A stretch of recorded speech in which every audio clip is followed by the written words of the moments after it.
Yo, what is up, guys? You guys could probably already see what we're gonna talk about, but I kind of just want to make a quick video on whether or not you should pull Lupa. Now, here's the thing. I don't know if I want to do this for every character. I didn't do it for Cartethia because, I mean, let's be real. Everyone and their mom was pulling for Cartethia. that's just how it was. But I want to make this more so for characters that are a little more of a toss-up. I did one with Chacona. And today, obviously, we're going to talk about Lupa. Because Lupa, here's the thing. We have a good amount of information on Lupa. We have a pretty decent amount. The only thing is, we all know Kuro. Their fucking passives, their skills, their every description is like a fucking, I don't know. It's a textbook. And it's all for shit that, like, low-key doesn't even matter in actual practice. Like, listen, we all thought Cartethia was going to be giga complicated. Cartethia is one of the most simple characters to play, in my opinion. In my opinion, she's definitely more complicated than the older characters, but she's still pretty simple. Lupa, on the other hand, is a little more complicated, and I'm not gonna go too in depth into it. That's not really what I do. But I'm gonna give a general overview, a general summary of what to expect with this character, and then we're gonna talk about whether or not this character is good for like the average player. So, real quick. Let's just go into her forte circuit, or not even her forte circuit. Let's just quickly go over her outro skill immediately. Because we all know, out of everything in a character's kit, the most important part is the outro skill. And her outro skill is what lands her spot in the Premium Fusion team. The Premium Fusion team being, my hat is bothering me. I don't know why. Okay. The Premium Fusion team being Changli, Brant, and Lupa. Why is that? Because her outro skill buffs the incoming Resonator's fusion damage and basic attack. That's Brant. That's a buff for Brant. And then what does Brant do? Brant buffs Resonance skill. That's a buff for Changli. What does Changli do? She buffs fusion damage and Resonance liberation, which Lupa is primarily doing her damage in. So it's definitely a new type of team where they're all kind of like buffing each other in turn, pumping out intense amounts of damage. And that's the thing you need to remember about this team. You are not going to have a dedicated support. There's no Shorekeeper on this team. There's no Verena on this team. There's no Baisha on this team. Your healer and sustain is going to be Brant, which is great. Brant's an incredible sustain with his crazy shield and pretty consistent healing. But we'll talk about that in a sec. So here's the thing that makes Lupa stand out from other characters, or one of the things that makes her stand out, makes her a much more technical character. She has two different resources that she wants to build. The first one being Wolf Flame, right here, which goes up to 100, and the second one being Wolf Faith, which goes up to 2. So what these two resources end up doing, Wolf Flame, when you build it enough, can actually change your heavy attack. Wolf Faith, when you build it enough, can change your resonance skill. This is very important because it is very important to her rotation, and this also isn't one of the only things that changes. She also ends up changing her intro skill through resonance liberation, which we'll cover in a bit.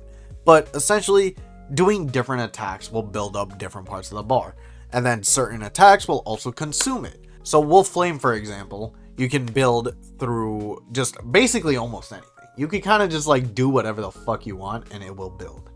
So like right here, as I said, normal attack, resonance skill, resonance liberation.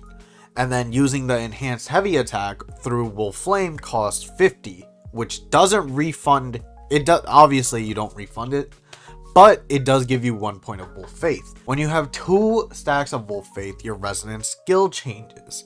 And then your resonance skill is important because when you do your resonance skill, it marks enemies, you get to do more damage.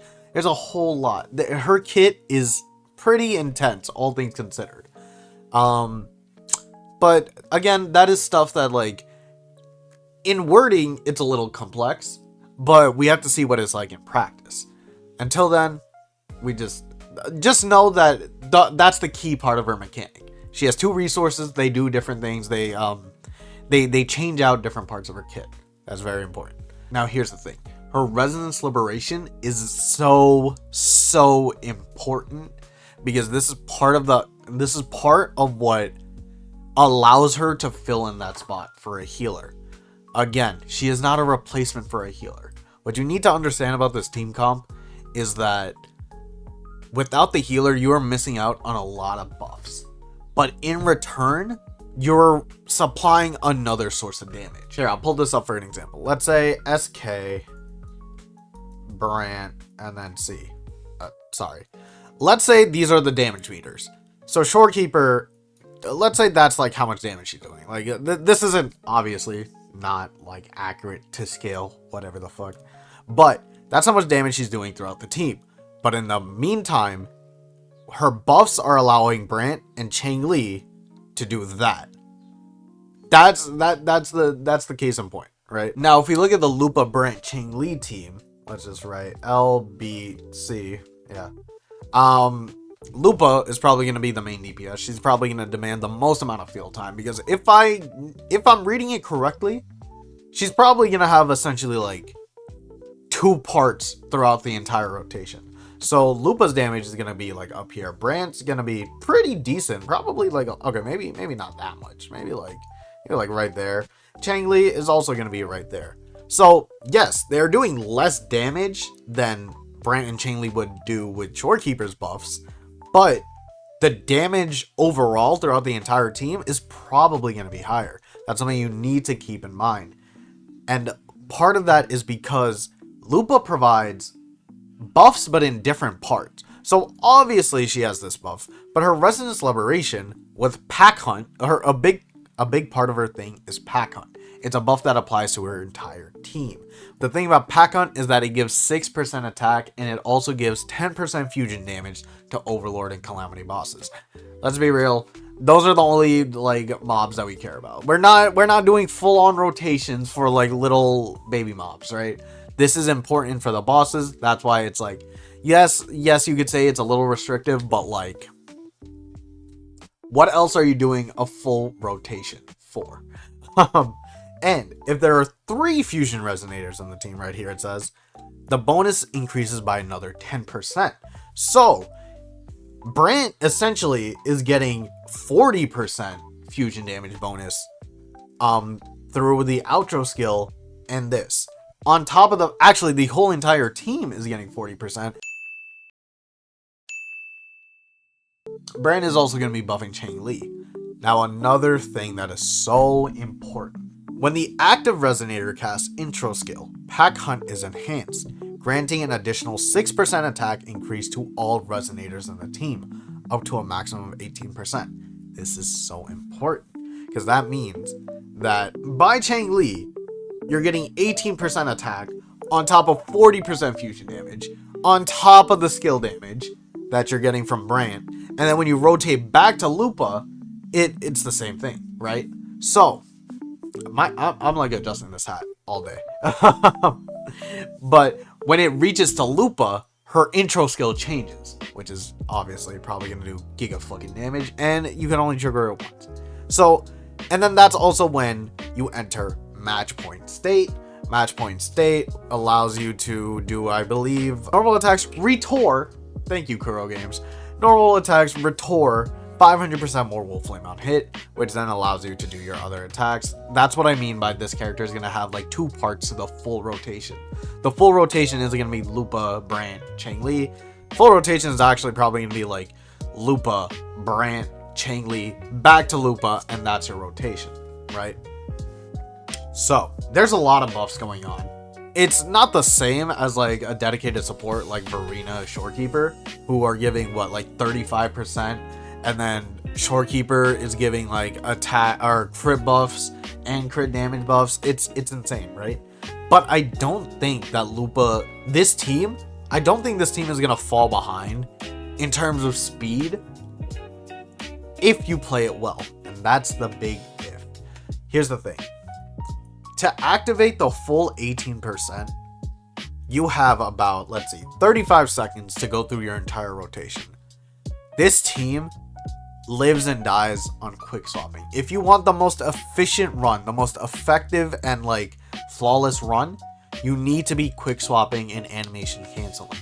That way you could go through the intro skills, you do everyone's burst. That's another thing. These Chang-Li and Brant are very burst heavy characters. You do your damage and you immediately swap off. And the point that you need to get across is if you want to do everything in a efficient way, while you're in your first rotation with Lupa, you need to be charging Brand's Forte. You need to be getting the stacks on Changli. You need to be able to be switching through and doing the outro and intro skills as fast as possible, so that when you have Lupa out on the field with the full buff, you could do the max potential damage. And that's the thing, right? Quick swap, listen, I still say that quick swap is not hard to learn, but it is definitely difficult to master. And a lot of casual players don't really give a shit about that. I have a lot of friends that they like Changli and stuff, but they don't really care to play her in the quick swap style because that's just not what she like, or that's not what they like to play as, or that's not like how they want to play the game. They prefer the hyper carry style. They don't like to sweat. It is a gacha game. Listen, at the end of the day, no one's trying to be that sweaty, but that's the thing. So that's what I mean by this character. Very technical. There's a lot of different things you have to consider when you're looking at this character. So that just leaves, is Lupa worth pulling for? I'll do this the same way I did my Chikona video. You should pull for Lupa. What the fuck?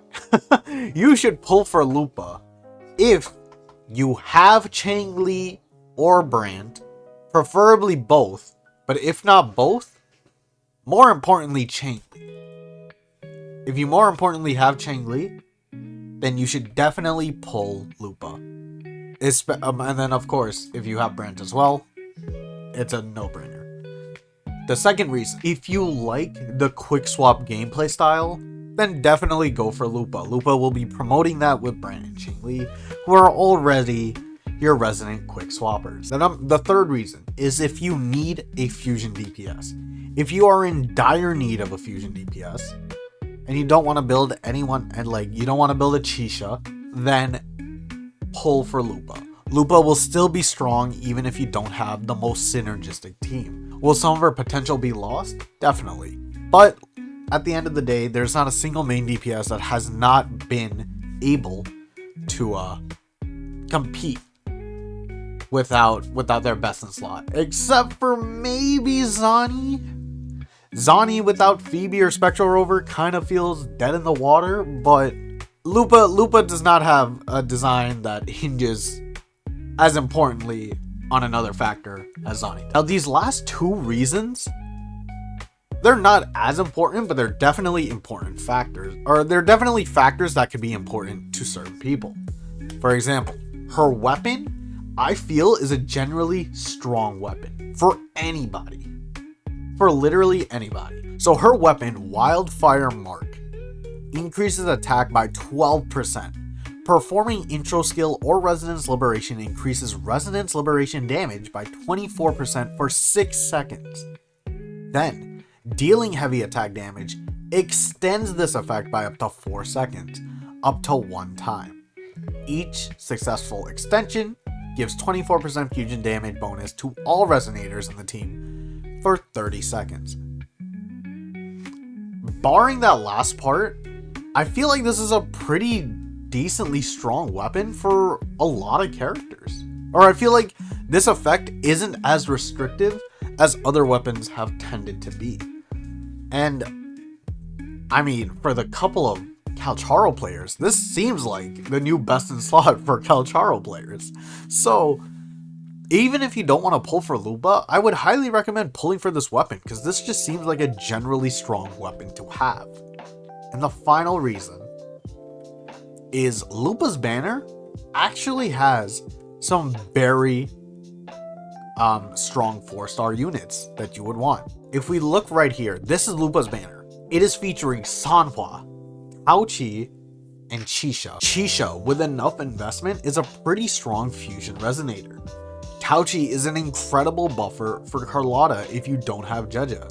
Yes, her rotation is a little slow, but with enough optimization, that fusion or that skill damage amp can go a long way for free-to-play teams. And Sanhua is the best 4-star unit in the game. One of the best buffers in the game, period. Tier 0 literally has 0 on-field time, practically, has an insane buff that is universal to any character. Sanwa's really fucking good, especially at S6. So if you're someone that has a new account, you're someone that is looking to build up your roster, this is a banner that can be very beneficial to a lot of people. I would highly recommend pulling on this banner. It's just a solid banner. There are some very big reasons to not pull for Lupa. We've talked about power balance before. And a lot of Lupa's power balancing is in the fact that she also is a crazy buffer for some of the best fusion units in the game. If you don't have those fusion units, specifically if you are missing Chang-Li, who is essentially Lupa's buffer, Lupa might not even be worth it. If I'm gonna be real, Lupa might not be worth it. So yeah, the fact that there's 2 premium units needed for this premium team, obviously yes, but like, it turns a lot of people away, and I don't blame them. Second reason, if you do not like the quick swap playstyle, as simple as that. If you do not want to learn how to play this character optimally, if you do not care to do all the work to get the max amount of effort, then just don't pull the character. If it's not a character that you love, that you really love just for the character, you could pull another character that does just as much with less effort. So that's just how it is. That's just how it is. This is a character that probably will do fine without quick swap, but if you want the best results, you are gonna have to quick swap, and some people just don't want to do that. Reason number 3, you just don't need a fusion character. You just don't need a fusion character. I know it is very important to have a damage dealer of every element, but if you have 5, or if you have almost every one of them, or like except for one element, you typically don't even need it. I don't have a single Havoc limited DPS or sub, or I don't have any of the limited Havoc characters actually, and I have never struggled even with the towers or the Whimpering Waste that benefit the Havoc units. With enough characters, you could completely forego another element. So if you just don't need a fusion character, don't bother. Second, or this is a very specific reason.